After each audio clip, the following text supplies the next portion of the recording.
Hey there, special thanks to Lori for today's question for yeah. overtime. Is it a sin to not share your struggles with other believers? Like, there's people out there that, how you doing? And they'll say, oh, I'm blessed. I'm better than I deserve. And they really don't ever indicate that they're struggling with anything. In fact, they feel like they're doing pretty good. At least that's what you can tell. Yeah, but then we talked about the importance of being careful about what you share and not sharing too much. So, and this is where the discussion has to come in. And this is Lori's question. Thanks for that. Is it not sharing your struggles lying? Is it lying? So, initial response, Janelle. If someone is keeping all their struggles in, they don't ever tell anybody, and people around them think they're doing great. They see this social media posts, Instagram pictures, smiling kids. Are they lying?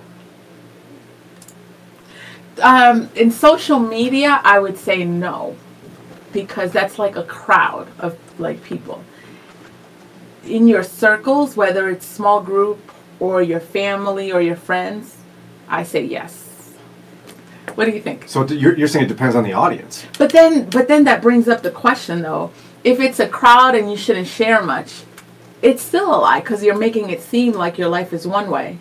But do we have to, like, that's tricky though. Do we have to share details of our life?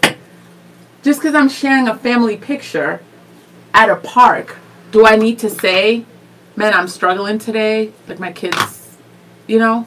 Well, I don't know. I mean, we have to think about it from a number of different angles. But hey, Deborah, what's up? Jennifer showing up here. We got Lillian saying it's denying. I don't think Lillian wants to say lying yet, but denying. It's for sure denying. Well, yeah, it depends, though, if you are asked directly. Well, yeah, I guess we're saying, are you okay? Or how are you doing? What do you think? What's your view? Because you're somewhat, and Sarah especially, private, right? Yeah, I mean, it might not seem that way. I mean, I put all my mess out there. But there's a lot of mess you don't see or hear about. Because there is a line at which I don't share intimate things because then when I share them, they cease to be intimate, right? Yeah. I mean, there's no longer any intimacy anyway. But there is some sort of line. And part of it is I heard from a Moody professor who indicated that not everyone is entitled to the entire truth. Like the story he gave an example of was this, and it's dramatic. So there's these Somali kids fleeing from like war pirates, whatever they were called. They were warlords. And if they found kids, these warlords, I believe it was in Somalia, would capture these kids and force them into the military, right? And so this group of like 4 or 5 kids are laying down in the brush, and one of them wakes up because he hears soldiers coming. Yeah. And he stands up, and the soldiers look at him and they say, "Are you alone?" And he lied. And he said, "No, or he said, "Yes, it's just me," and the other ones were saved. And the movie is called The Good Lie. Wow, interesting. And so we had a professor on to talk about it. He said, "Listen, not everybody's entitled not everyone's entitled to the whole truth." Not advocating lying, but like if someone says, "How's your marriage?" and you don't know them, I don't think we have any sort of obligation to say, "Actually, we're struggling right now." If you don't know them, you don't. But what about in a small group? Well, but before we even get to that, I think we do have an obligation of sorts to even make sure strangers understand that we're aware of our own brokenness. Yeah. If we give the perception that our life is perfect, aren't we ultimately lying about the gospel? Is that too dramatic to say that? Yeah. The gospel says that if I follow Christ, I have acknowledged that I am a mess and I need Him to be made right with God. I'm not holy, I'm not good, I'm inherently sinful. So I need Jesus. But if I start making people think that I've got it all together, I'm totally erasing Jesus from my existence. So don't I have some sort of obligation to make sure even strangers know that I'm struggling? Yeah, but what does that look like? Do you stop them and say, "Hey, I just want to let you know," and I'm even going to get a little right. closer. Sir. Yeah. Let's say your neighbor. You see your neighbor all the time, or a lot of times we see our neighbor in passing or kind of catching up, Does that mean you got to be intentional about, oh, I just want, I want to let you know I'm struggling with my kids? Do you have to be that intentional? Awkward. I think, doesn't that sound awkward? Yeah, I think so. By the way, hold on a second. Neighbor, get over here. I want to tell you about my struggle. But aren't there natural opportunities for us to reveal struggle in conversation? Yeah. Yeah. Sheila says, I don't think it's lying. Lying, in my opinion, is intentionally deceiving. Neglecting to share all the information is not lying. Also, where would you draw the line? Yeah, for telling the truth. Sometimes the truth is hurtful. Well, and that's, Sheila, and that was the point that the Moody professor was making, that not everyone's entitled to the entire truth. But I'm wondering if we put up the facade as believers that our life is great and everything's going fine, isn't that distorting the gospel? Because the gospel says that our life is not fine without Christ. It's only fine because of Christ. I still want you to unpack, okay, what does that look like? But first I wanted to say that in terms of being hurtful, Sheila, I also think sharing about your kids or your husband without permission is also a way that's unacceptable to share. If they're not there and I want to share the gospel, it is not my job to be like, yeah, my husband XYZ. You share, which I like that you said on the radio, I share how I'm struggling and what I'm not doing or my perspective as a mom, not private business of other people in the family. Yeah, in fact, we had some family friends who lost a child, and their child took their own life, and it was terribly painful. And I wanted to talk about it on the air, but the line the Lord gave me that I've used many times is, it's not my story to tell. No, yeah. And I think that applies here as well. Like, someone else's sin struggle is not my story to tell. That's gossip without their permission. Yeah. But the mother came up to me and said, would you play a song for my son and talk about him? That gave it permission for her story to be my story to tell. Do you see what I mean? Yeah. But, I don't know, isn't there, perhaps we're overthinking sharing struggle. Well, Deborah says, what does it look like to open up? Have time to have a real conversation with someone in whom you can confide? Yeah, I think that's the easy one. I mean, you got a deep friendship is by sharing mutual struggle. But shouldn't we at some level be exuding the gospel to the point that people around us know that we need Jesus? And the way we know we need Jesus is because we can't do it on our own and we're a mess. So do we do that with something as simple as if you get to know somebody at work for a while? They're like, hey, how you doing? Maybe one day you stop them and go, actually, I'm not doing that well. That was a rough night last night. I hardly slept. My baby was up all night. Did you ever go through that? Yeah. It's not that hard. It's not saying I'm addicted to pornography or I cheated on my spouse or some sort of major life event. It's acknowledging I'm weak. That brings up Janet's point. She says there are ways to share struggles, but not go into intimate details. That's not lying, it's wisdom. And we're talking about the more extreme case of strangers, but a lot of us have been in situations, like I'm a part of a co-op now. I see those women all the time. Or you go to parks or museums or events with friends, or in your case, games, where you see them and it almost gets to the point where it's like, okay, now I'm intentionally keeping a guard and not sharing. The easy one is, well, they're strangers, but a lot of us are surrounded by people that we still keep guards up. Callie says, would say how comfortable you are with sharing your business, or are you open to people maybe judging you? And we're afraid of people judging us. Someone asked, why isn't Ron coming in? Yes. By the way, Ron is, I got a whole bunch of important audio editing to do that he can't be with us at the moment because of that.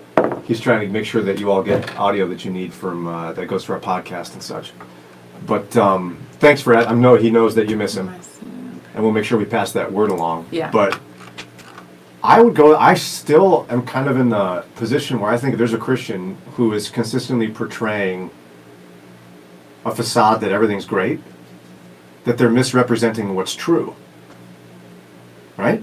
And and isn't lying, misrepresenting what's true. Yeah.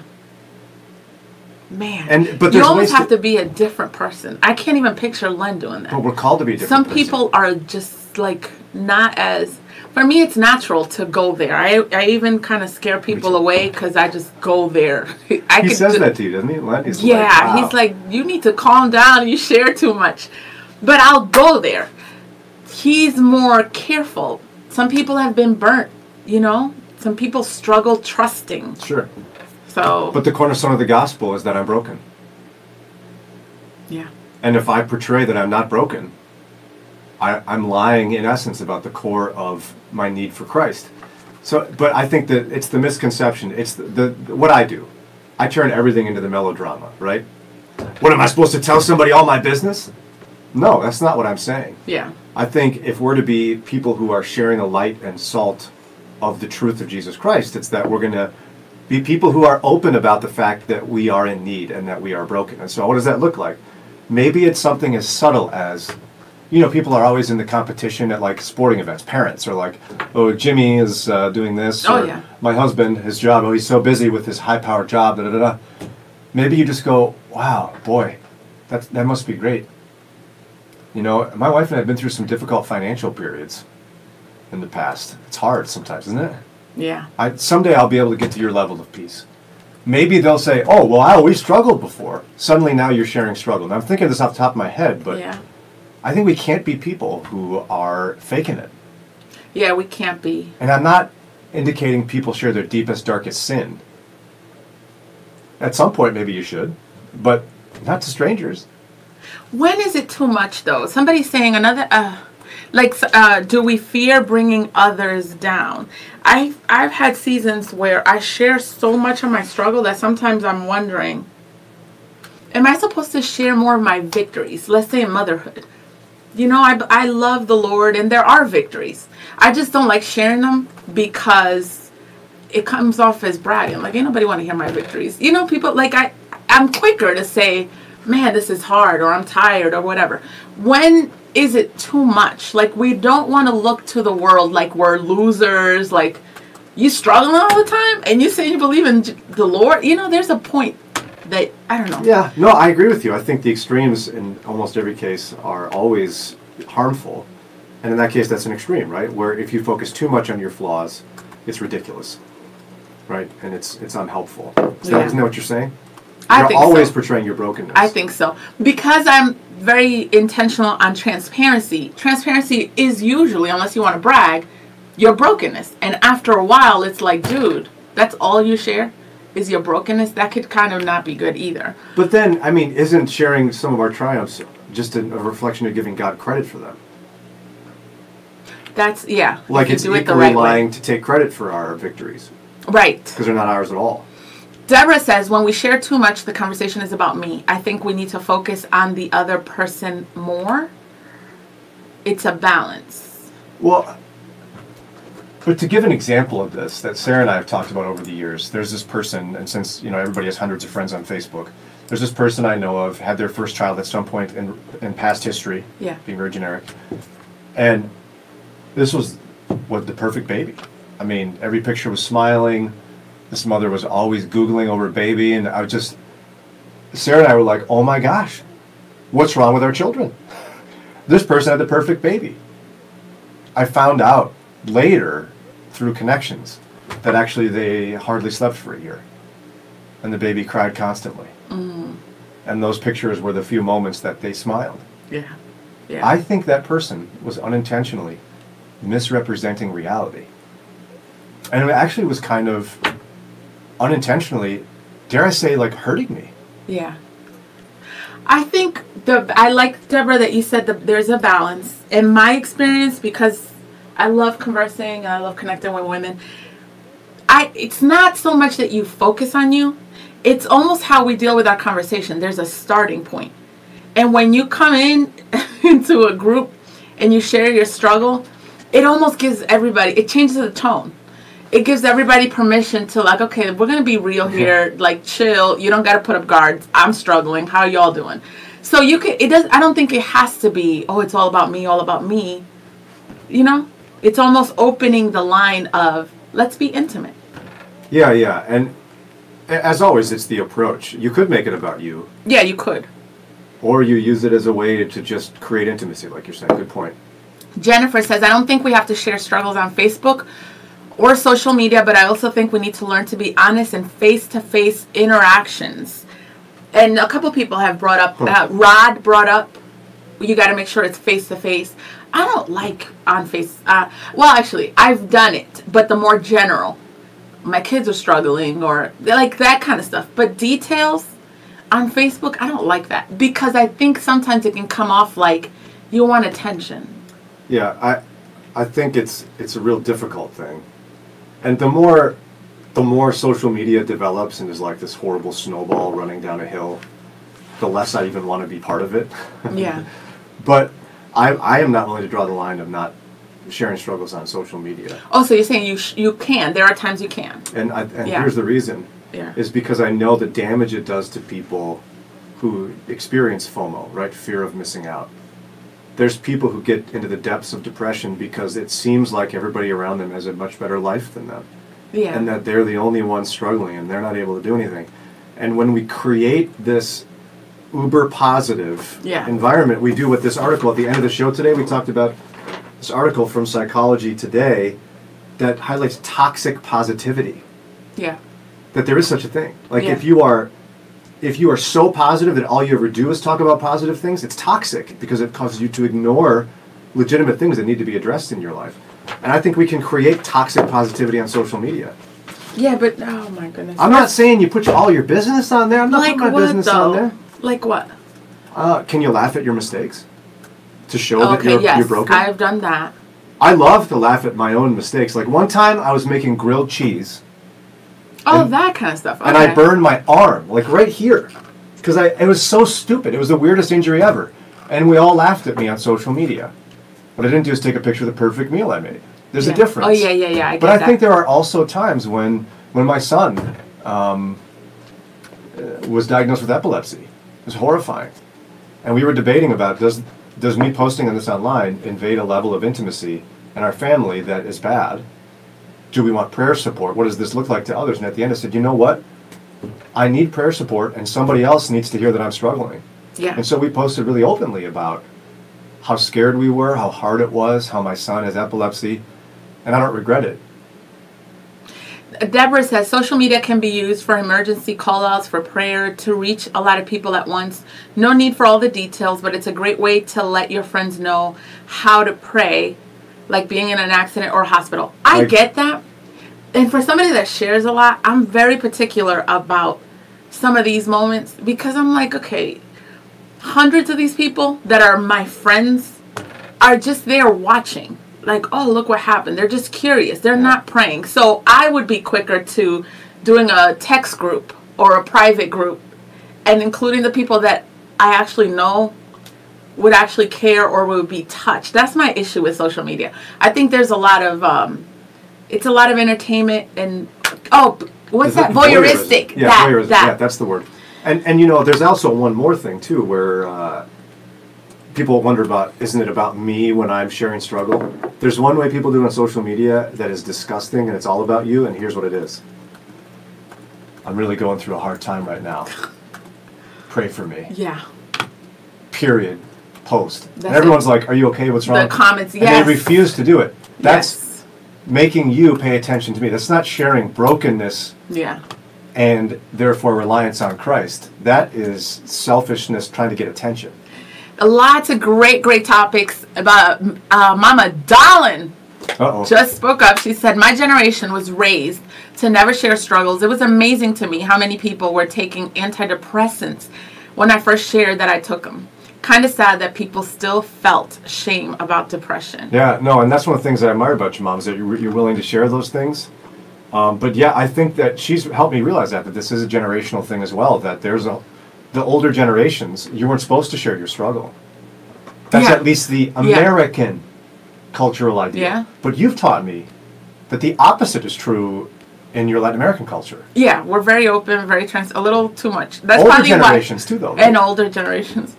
And so as our cultures come together, that's partly why Len's like, dude, calm down, you share too much. Or maybe we should learn from you. See, this is where I have to remind myself that sometimes what I think is biblical is actually just cultural American cultural ideology. Yeah.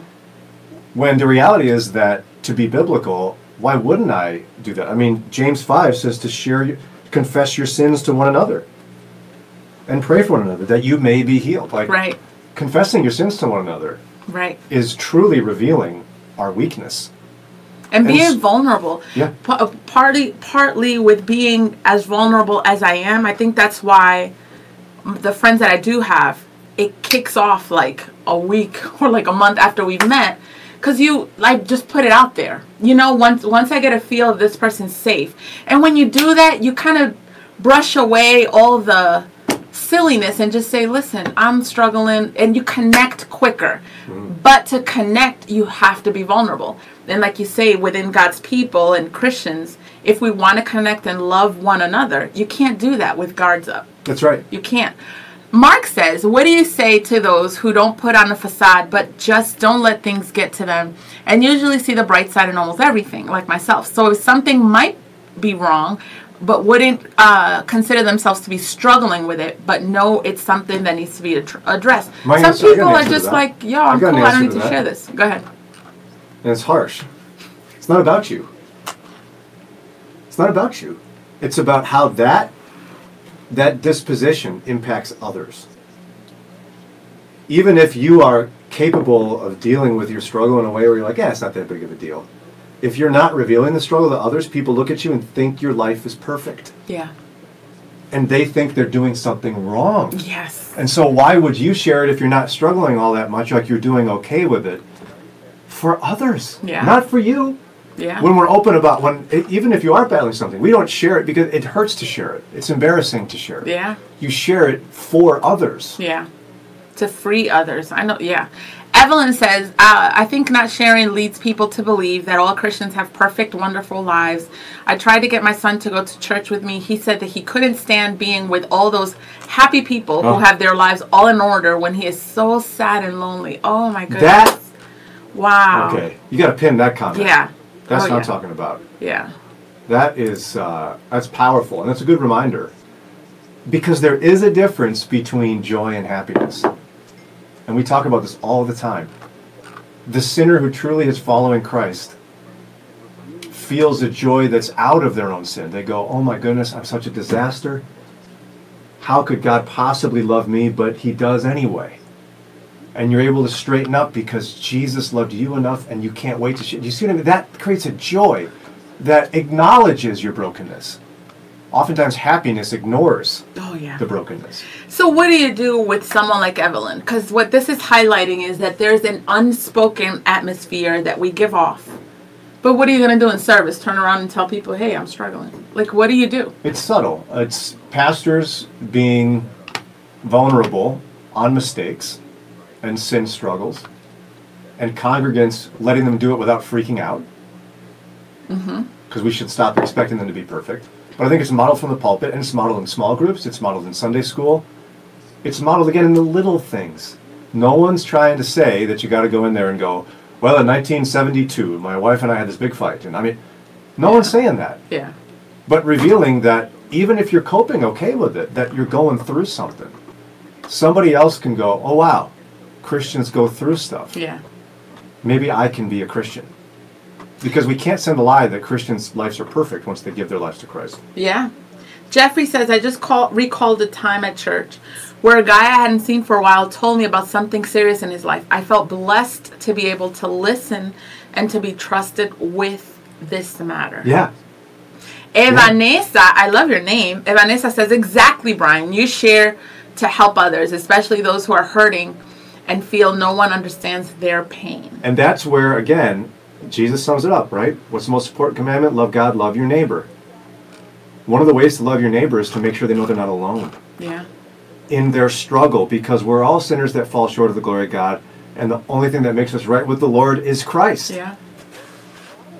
I know it sounds like a broken record, but that's the gospel, friends, and we have to have the gospel invade every corner of our life. Even if we think we're being nice. Yeah.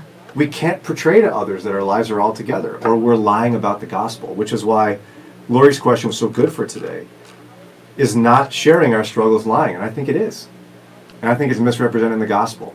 No one's asking you, no one's telling Len Neville's or my wife Sarah, tell all your deep, dark secrets. But let people know you need Jesus. Yeah. Yeah. Reem says, I agree with Brian. Man, lots of that.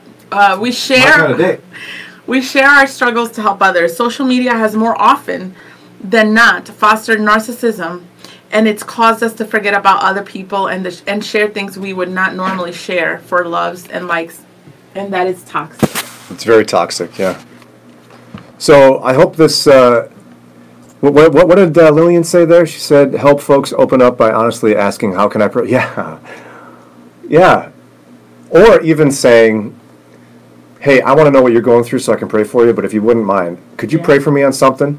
I think I would start with that, yeah, because it opens up trust and intimacy. If you go first, and it could be something as simple as, "I got a presentation at work tomorrow, and I got to tell you, I can hardly sleep. I'm so nervous about it." Not a big deal, right? It reveals vulnerability.